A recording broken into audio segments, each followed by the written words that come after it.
this is it's an authentication project utilizing mobile in a very unique way. How many of y'all are doing out-of-band authentication right now in some form?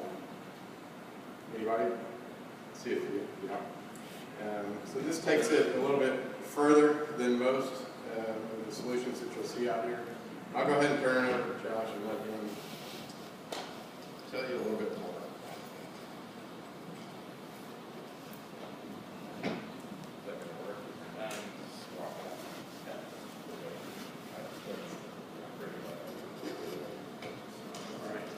Can everybody hear me okay? Great. So a couple things. First off, I will do my best to get you the networking reception as quickly as possible. I know that one of the strongest values I can add to you right now is talking about 217 words per minute, so we can actually get out of here in about 20 minutes. I can still give about the entire hour-long presentation, but we can do it in a much more expedited fashion, and that's kind of where we come from, we're solution hackers, so if we can hack the process, then 2 thumbs way up. Also, this is not a vendor pitch. I want to be clear about this. What I'd like to do is really talk about how we can understand security in a more articulated fashion, and how we can help advocate both from a vendor and from a client perspective so that there's a better understanding of what the problems are in the market and how we can actually help come to a consolidated effort in between. So, with that, I'd like to ask you a question. Why do people rob banks? Well, Willie Sutton used to say, that's where all the money is. And he's not wrong. The money's still there. The only difference is the locks on the doors have changed. It used to be you could go in as a fraudster, guns blazing, and now all you need is one of these. So how would Willie rob a bank today? Well, pretty simple. He would just open this up and, okay, well, to be fair, Willie Sutton would have absolutely no idea how he would rob a bank today. It's a huge problem. I'm not aware of that. He'd have no idea how to rob a bank, but the problem is so many people do because it's not that complicated. And there are a lot of security provisions in place, or not in place, unfortunately, that actually prevent us from delivering the right type of software, right type of security for financial institutions, banks, CUs, whatever it might be. And so that's what I want to talk about today. I want to talk about the disconnect between what's available and how to measure it, and what it is that you need. And we're going to talk about this kind of with regard to three different topics. But before we do that, I'd like to talk about one of my favorite topics very briefly. Who am I? So my name is Josh. I am co-founder and CEO of Toopher. And with Toopher, your password works when you're sitting in front of your computer, and if you're not there, your password's worthless. We use location awareness of your mobile device to create automated, strong, invisible, out-of-band multi-factor authentication. So essentially, it's simple, secure, the phone never leaves your pocket. Okay. Enough about me and Toopher for now. In my past life, I was also a finance professor. And still actually, I teach Tuesdays and Thursdays. If anybody really wants to have a mind-numbing conversation about financial derivatives, feel free. It's CBA 4.332 right across the street. But as now an executive within Toopher and understanding what I know about finance, you put them together, they're actually very similar. If you think about finance in 3 dimensions, it's really 3 things, right? It's risk, it's return, and the economics of that specific asset, right? Well, it's the same basic paradigm for security. We just call them something slightly different. It's the usability, it's the security, and it's the economics. So said another way, can I actually convince people to use this? If I can, will this actually deliver the security that I need? And if so, can I possibly afford it? And so if we talk about it from that perspective, we can have a pretty good framework by which we can now define this conversation. So with respect to each one of these, I want to talk about the other thing that is the corollary between finance and security, which is in finance, in the stock market, I can buy an asset, and I can readily know how that asset compares against other assets in the portfolio, right? So we have these things called stock indices, right? So the S&P 500, it goes up and down. I know how, a share of Apple performs against an aggregate of 500 other companies. I can have a real-time benchmark that allows me to know, did I make a good decision or not? What is the best available thing out there? With security, and I mean, for all deference due to the Gartner Magic Quadrant, there's really no way to determine, is this good, is this bad, is this adhering to best practices, what's newest, what's best. And granted, we can go to conferences like this all the time where we can share best ideas, but I'd like to try and today have a brief conversation, or maybe again, it's an hour-long conversation we'll have very briefly, about establishing 2 or 3 new benchmarks that we can help articulate within the security industry to say, from a comparative standpoint going forward, does this meet our threshold? Is this appropriate or not? So the first one I want to talk about, and these are all with relating to disconnects, is that right now we have this understanding, it's a paradigm that's been around for a very long time, that if you want security, you have to sacrifice usability, or vice versa. If you want something that people would actually willingly use, you have to sacrifice some degree of security. And that's been a valid statement for a very long time. Unfortunately, it does not hold anymore. There are things we can do that actually deliver both security and usability simultaneously. So let's walk through that very, very quickly. Traditionally, there are 3 ways you can authenticate yourself. We all know them. I'm sorry. Something you are, something you know, something you have, right? So, and we can compare them on a paradigm, on a spectrum like this, right? Usability, security. So we've got passwords. And I'm not going to argue that passwords are necessarily really usable, but they're part of our lexicon now, right? If you go to a website that doesn't ask you for a username and password, even though we know that's fundamentally terrible security, we still feel a little bit skeevy if we try to go to a website and access some sort of custodial data and there's not that first factor there, right? And it's been around for a long time. We've used passwords for thousands of years. Interesting factoid. The reason that Pharaoh would not let Moses' people go, they didn't have the right password. There you go. Okay, so I'm not going to argue that passwords are necessarily the most usable, but they are more usable than pretty much anything else out there right now because, again, it's something that we anticipate and we appreciate. And then there's the something you have, right, the hard token. Raise your hand if you've used an RSA key fob before. Not throwing RSA into the bus, but everybody has the key fob from RSA. So yes, we have people who do yes, okay. And keep your hands raised if you love using it. Oh. Okay. And again, I'm not trying to take them under the bus in this particular instance, but they are the dominant player. So that's what we think about. You think about RSA, you think of either 2 things. Now you think about adaptive authentication, or you think about the hard token. So that's something you have, right? It's not the password, it's not that PIN that's the factor. It's the fact that you have this physical object that allows you access to this PIN is what that token. And then biometrics, right? Something you are. There are 2 types of biometrics. There's physiological and there's behavioral. The physiological ones are the known ones, the fingerprint and the eye scan, and things that are immutably you can't change them, or if it does, it costs a lot of money, a lot of pain, and some surgery. Or there's the behavioral, which is kind of the kinetics, the way you dance is unique. I've been told that many times. You see, again, I'm getting through this and I'm getting you to drinks as quickly as possible. It's the way you speak, it is the way that you type your password is different from the rhythm, cadence, speed, velocity that somebody else would type your password. There's something unique about that. And if they can just make it more than 79% accurate, then maybe that's got a shot at some point in time. But the idea here is you're either on one side of the spectrum or the next. So, what do? Well, we want to expand this barrier, right? We want to push it up and to the right. We want to prove that this line, this continuum, is not finite, that in fact there's something different. So what do? Well, we try and improve hard tokens, right? So let's no longer have to require you having an additional piece of hardware. Let's just take that PIN and generate it on an app on your phone. Okay? That's good. I mean, it's still vulnerable to in-band authentication, which means it's still susceptible to man-in-the-middle attacks and phishing and man-in-the-browser attacks and endpoint attacks of that nature.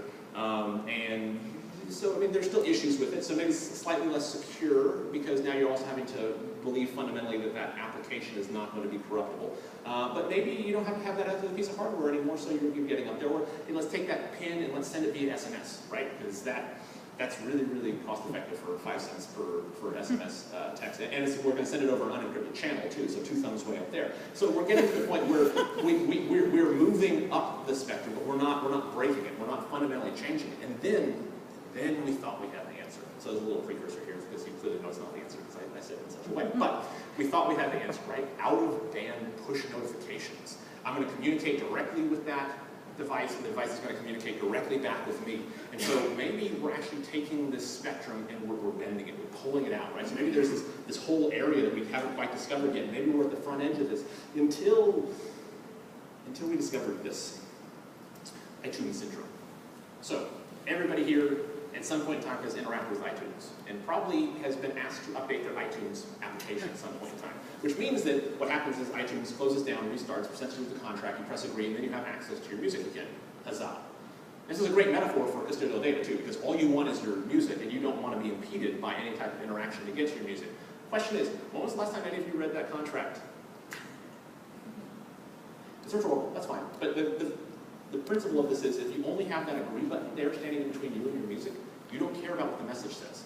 And so what we've learned with these just push notifications, if you're arbitrarily trying to alert somebody the same way, the same time, for every arbitrary, mundane, artificial login, you quickly train them to completely disregard any of the message and content in that. And as a result, you actually fundamentally reduce the security of that behavior in general. And it's called repetition poisoning in a more general sense, but the most easy way to understand is typically the through iTunes syndrome. So the idea here is that we failed when it came to delivering it in that respect. So then we said, okay, well, let's not think about it from an authentication perspective anymore. Let's think about the people in the companies that are doing it really, really well. So if you think about the threat detection software and risk engines, so stuff like Click and Ivation and even RSA's adaptive authentication, the reason that people use these things is because they don't realize that they're using these things, right? So when it comes to the fact of, well, how do you design a security solution that people want to use? And that was the question they asked. How do you design a security solution that people actually want to use? And they came up with a profound and yet very simple answer. People don't want to use security solutions. That's it. That's it. So what they've done is they said, well, okay, if that's the way that it works, we need to change the design. It's not a technology problem. It's a design problem. We need to get out from being in the way of the user. Again, end user being workforce or employee, or end user being, a credit union member. It doesn't matter, right? The fact of the matter is we're all human. We don't want to have to pull something out of our pocket every single time we want to log in. So what they did is from the threat detection and the risk engine software, they said, let's just collect data and let's use that in a passive form essentially to build these models and be able to in layman's terms, effectively make a best guess estimate whether this is good or bad. And that's not a bad way of approaching it, but it's not complete because it's still at the best attempt, they're still guessing, right? It's still this calculated risk engine that says it either hits the score or it doesn't, and we're either going to let you in or not. So what we've done, again, and this is not necessarily a Toopher specific thing, but this is as a new wave of modern multi-factor authentication, we took a cue from what was going on in the threat detection system, and we said, okay, well, if there's a way we can actually rely on the user to have something with them at any given point in time, and not have to change the behavior, not modify the way they interact with life, but if they have something with them at any given point in time too, and then we can find a way contextually to rely upon that to automate their normal behaviors, then we can take what they've got and we can turn it invisible. And if we can make it invisible the same way the threat detection system makes it invisible, then we have the ability now, again, I want to be clear about this, I'm not trying to just pump Toopher, but the fact of the matter is if we can use contextual information available to the user, and they're willing to use that, then we can decrease friction well past the point of just pressing agree. But then we can decrease friction even lower, so the user experience with it is the same as the user experience without it. And now, as a result, we can actually drive that strong out-of-band multi-factor authentication process each and every time without having to change user behavior whatsoever. And as a result, what we can actually do is give usability and security simultaneously without having to sacrifice one for the other. And that's why we call it a 2-for-1. Okay, so that's disconnect number one, right? Usability, security, you do not have to sacrifice one for the other anymore. Benchmark number one, we would hope that going forward, any decisions you would make when it comes to those types of things is going to be used as a factor. We now know that something in the industry, or at least a couple things in the industry, can deliver this value proposition. The second one, security in a vacuum. So how many times has a vendor come in and said, this security solution will work for you? This fits. I mean, I don't know anything about your internal architecture, but I guarantee you this will work. See some heads nodding. And the problem with that is that bothers me because it's knowingly untrue, right? You can't possibly know if your solution is the best solution or even a valid solution without knowing the internal architecture of that. And granted, there's steps to make sure that happens correctly. But the reason it breaks down is from, again, those dimensions of finance again. If you think about, again, risk-return economics, and I promise you the nerding out right here will be limited to a very small amount of time. When it comes to return, it's really just the weight of the portfolio times the return of that asset, and then you sum all those together. If you have 30 equally weighted stocks in a portfolio, it's 1/30 times the return of that, and then you sum all those together, that gives you the net return of the portfolio.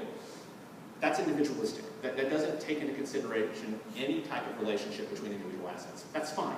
The problem is when it comes to risk, and there's a problem for multiple reasons. A, that's a pretty massive equation, but the other problem is that that last character, which looks like a P, which is actually a row, means it's the correlation between the two assets. So if you have a two-asset portfolio, asset A and asset B, the risk of that portfolio is not just based on how A interacts and the risks of A, and how B interacts and the risks of B, but the biggest problem is actually how A and B interact with each other, right? That's called covariance or correlation. And the problem is if you don't understand how the security situation or how your security platform will interact with everything else in your network, then you can't possibly fully appreciate what the construct of security looks like, and that is a major problem. So if anybody ever says, you know, again, the security solution is perfect, it works in every situation, just go ahead and you can do a 5-day free POC and I'll build procurement later. Again, no one security solution is a fit for every organization. That's carte blanche. But number two is that we can get a pretty good fundamental understanding of how a security solution works internally, right? And this is what you guys do really, really well, right? It's, well, this is a security solution, this is how it interacts with my firewall, with my VPN, my identity access management platform, or my remote desktop clients, SSH, all these different things. I know how they all interact with and interact with each other. The problem that we have encountered often is that we're not considering often enough the exogenous variables as well. So we know how it works internally, but now what are the new variables that are going to be introduced to this as well? So again, some of the basic ones here are, well, let's talk about the repetition poisoning again from an out-of-band push notification. You like the product, you bought the product, and you'd say, okay, well, I just bought it from the VPN, I just allow my users to log in securely, so there's not going to be repetition poisoning because the only time I'm ever going to alert you is when it's actually important, when I want you to log in the VPN.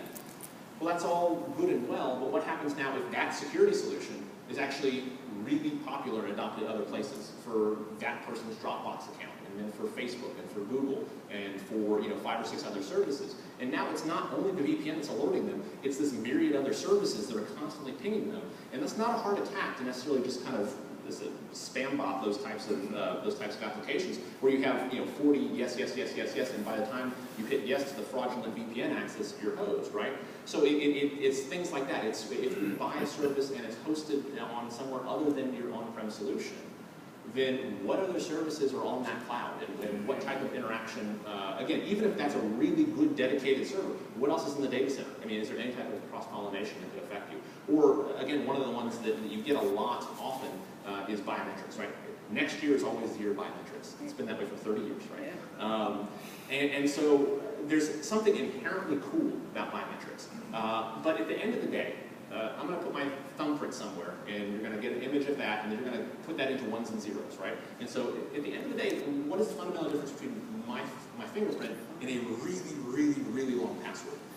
Well, I mean, my password is maybe my, go non-sequitur here. I saw a cartoon a couple days ago that I really, really liked, and it was a father, and I imagine it's a father, just an older gentleman. It becomes far less skeevy if I think of it as a father as opposed to just a guy next to a small girl. But the father hands what I imagine his daughter as a puppy, and she's looking at it, longingly and really, really excited about it. And there's only one speech bubble, and he says, "Now, pick the dog's name really carefully because it's going to be your password for the rest of your life."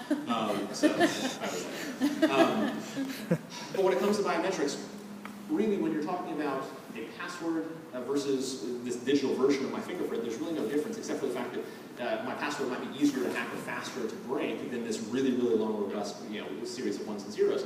But the fact of the matter is, if they're stored in a database in the exact same way, then I don't really care how long this sequence is, because if it's going to be as easily accessible as my password database is, then that's a problem. And it's a problem for multiple reasons, but the biggest one is because I only have 10 of these, right? And I run out pretty quick after they've been hacked. I assume that right now, any password I'm using in 90 days is going to be compromised. So I change my password pretty much every time on every service that I use every 90 days. It is a cumbersome process, but it's necessary in this environment. But I can only do that for a couple years, right? And then I'm done. And so the problem is not just from that standpoint, because that's an issue of systemic risk. But now if you're introducing that same type of biometric into your organization, same thing happens, right? Your thumbprint is now good to log you into this specific application. But if that user is now using that thumbprint for all these other things as well externally, then you are susceptible to the weakest link syndrome, that the least provided security within all those exogenous variables is now coming back to you. That's a big problem. And then clearly you've got all the HIPAA regulations about biometrics as well. So we won't spend a lot of time on that. But the point of this is, the salient point that I want everybody to walk away with, is that we must consider all the external facing environments in order to determine whether or not a security is a good solution. The other one that I wanted to talk about when it comes specifically to authentication is kind of this indoor-outdoor type of opportunity. Just out of curiosity, like we understand really, really well how to unlock the door when it comes to authentication. That's what we focus on the entire time, right? Is we want to find a way to get people through the door, the right people through the door in a very seamless fashion to make sure that all the wrong people stay on the other side. And we spend all this time focusing on how we get through the door in this direction.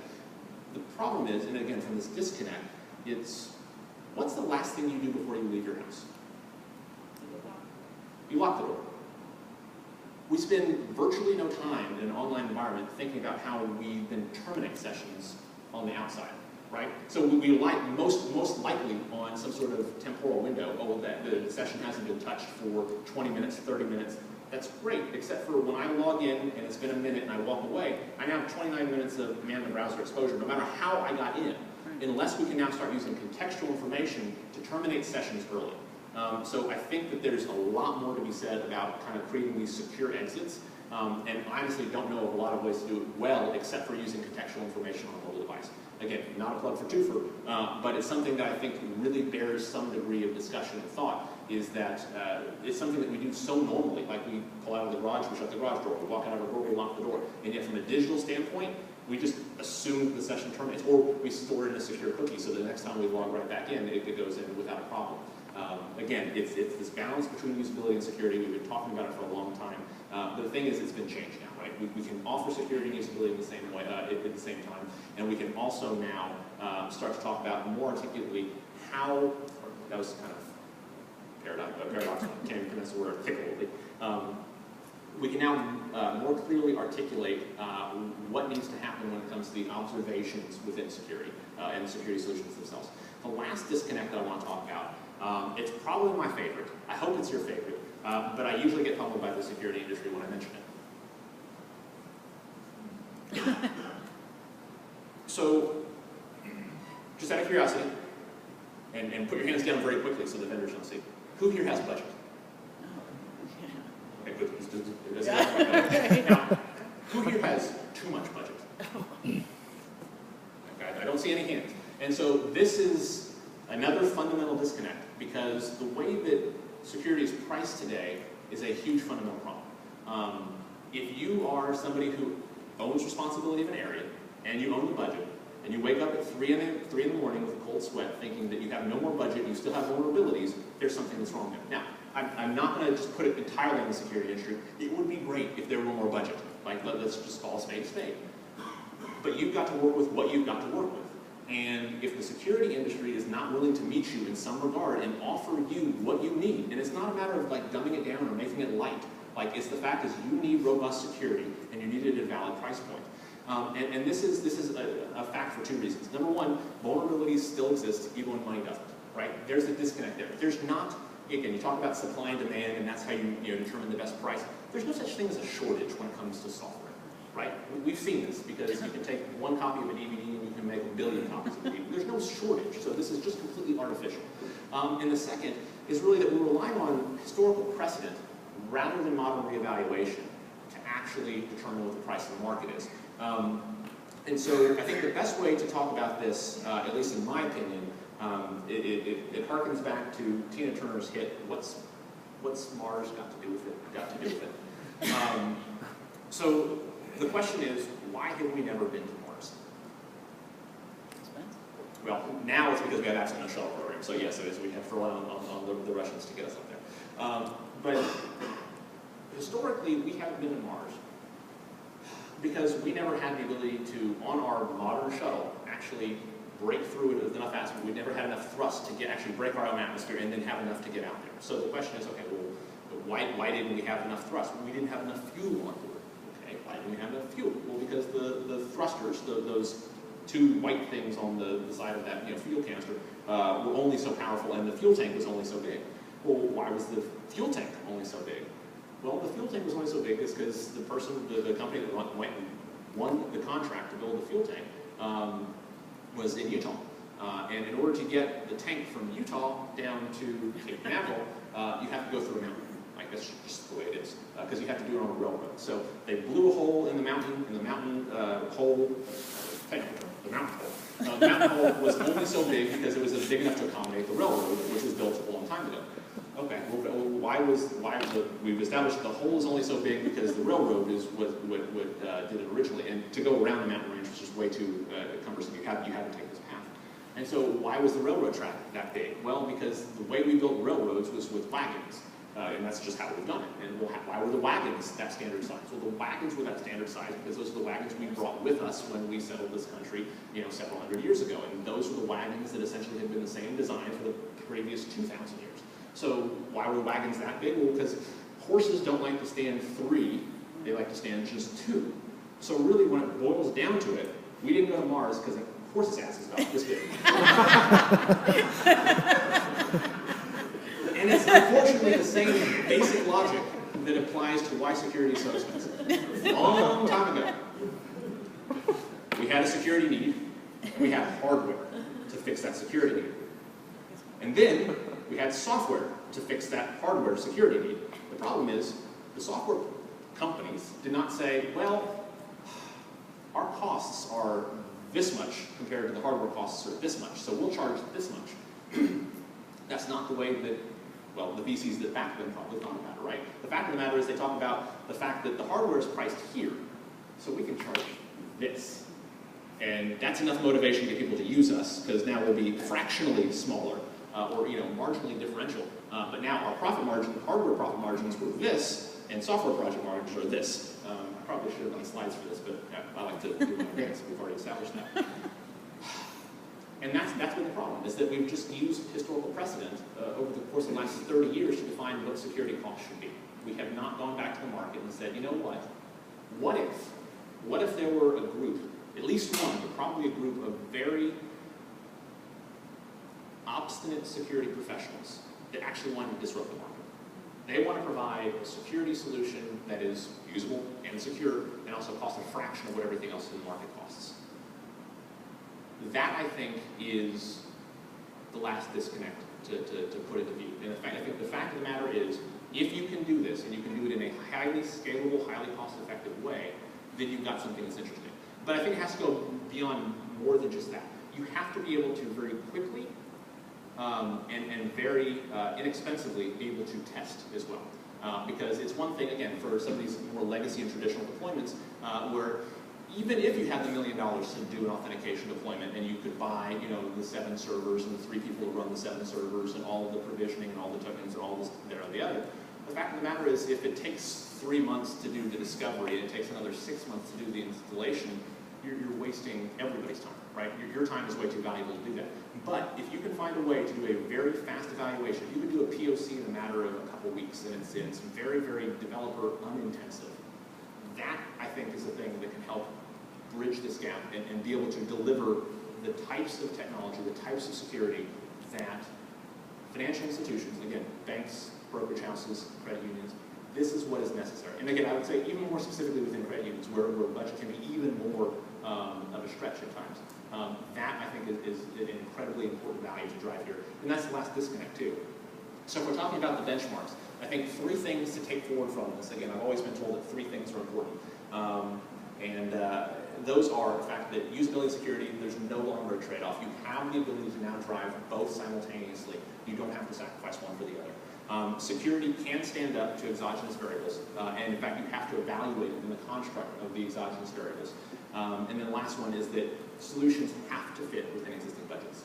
To ask anything else is hubristic of the security company, and at the end of the day, I know you guys realize this, but to own it, you have the power, right? And so make them give you what you want. And eventually you'll find a vendor who will actually help you and become an advocate. We don't like to think that we actually have clients. We like to think we have lots of partners, and that we can help advocate in that direction. But now to tie this back, because again, Kelly had put on the agenda we're going to talk about mobile. So I did put in a slide in here. Does mobile actually meet this benchmark? And so again, we've only been 27 minutes. I probably won't go for another minute 16 on this. So does mobile actually meet this first security benchmark, usability and security? I think there are still things we have to evaluate. Again, I don't know that necessarily all these answers can be met today, but I do think that going from the top up, from the bottom up, solutions fitting within an existing budget. If users, both workforce users and your end users, your members, have the ability to deploy this on a piece of hardware that they already own from an authentication perspective, like I don't have the expertise to speak holistically about everything. But if you can rely on them having a mobile device, whether it's a smartphone, whether it's just a dumb phone, it's a Nokia 5750 from 1997, that's okay. But if they have that with them everywhere they go, I think that's a good start, because then you're not going to have to rely on any type of new hardware in order to deploy technology. So I think you can check off box number 3, so long as the authentication vendors are able to meet your budget. Does it stand up to exogenous variables? It depends on the individual solution. It depends on how the mobile technology is integrated. If it's done really, really well when it comes to pen testing and making sure that it's really a hardened app, or that you've got ways of encrypting channels, I think there's a case that can be made, but I never want to say here absolutely without a doubt. And then usability and security existing simultaneously and harmoniously.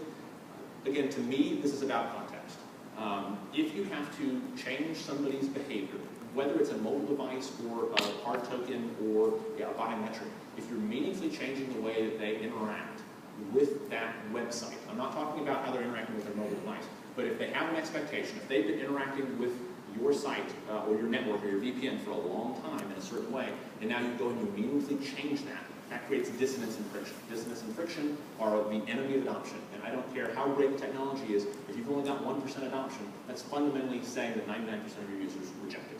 Right? So we need to target higher forms of adoption. If you have adoption, you have security. If you do not have adoption, you do not have security. It's how it works. But if you can draw in context, and when I talk about context, I typically talk about it within the construct of Toopher, and we can use location awareness, Bluetooth stations, NFC stations, ambient noise, ambient lighting, accelerometer, kinetics, biometrics, time, temperature, interferometer, dosimeter, and olfactometer.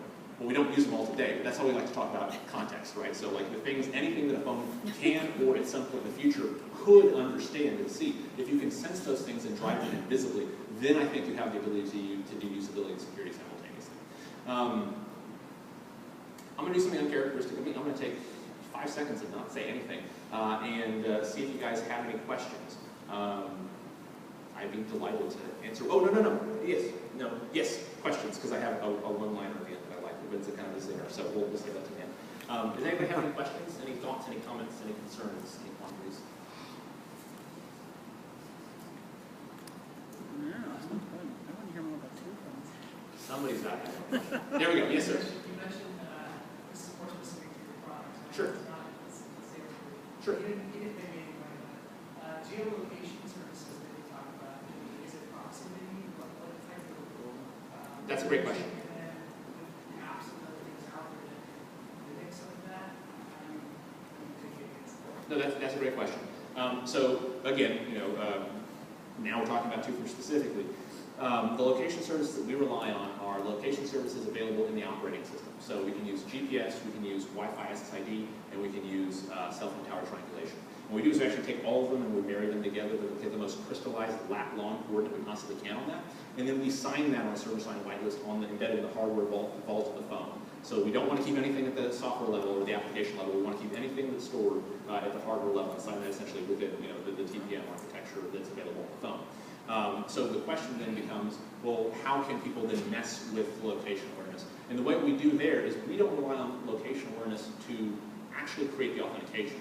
We just use location awareness to trigger the automated response. So the only way that you would be able to break that specific type of paradigm is if you knew what the server-signed whitelist good coordinate was, and then you could trick it into doing an automated response from that. But then you'd also have to change the server-signed whitelist, which is tough to do because the server-signed whitelist has to be signed by the server, and the server is sitting most likely in your data center where it's going to be firewall protected. So again, are there vectors? Are there vulnerabilities? We believe so, but does it make it that much more difficult in order to break our particular product? We also believe so, because you have to have a simultaneous attack on an endpoint and on the phone at the same time, and you have to know some things that are only going to be known if you had access to the actual API. Yes, sir? 3 things actually rolled into one question. Yes. Your product specifically, I'm assuming this can work at login time. That's the most basic form of any sort of authentication. What about Right. second, transactional? Yes.